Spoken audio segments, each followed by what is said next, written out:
who are the PayPal Mafia, and how are they linked to apartheid-era South Africa? Well, they're a group of men who are at the top, the founding of PayPal, all of whom in some way or other grew up in South Africa as children.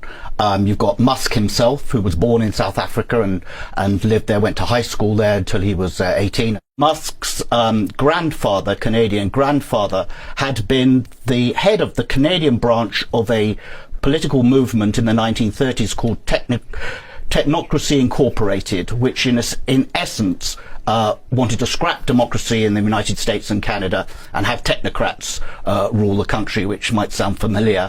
That becomes a de facto fascist party, is banned during the Second World War, and then the grandfather moves to apartheid South Africa, having had no connection to the place, in 1950 because he likes the sound of apartheid.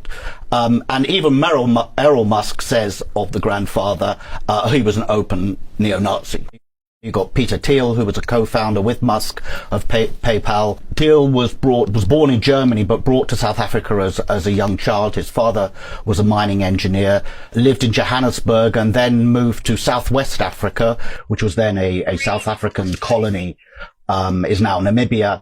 And he went to school in Swakopmund, which was notorious as probably the last place on the planet where people still openly greeted each other with Heil Hitler and celebrated Hitler's birthday. He went to a German school there before moving to the United States when he was 10 or 11. You've got David Sachs, who was born in Cape Town. He's big in PayPal and is now Trump's AI and crypto czar.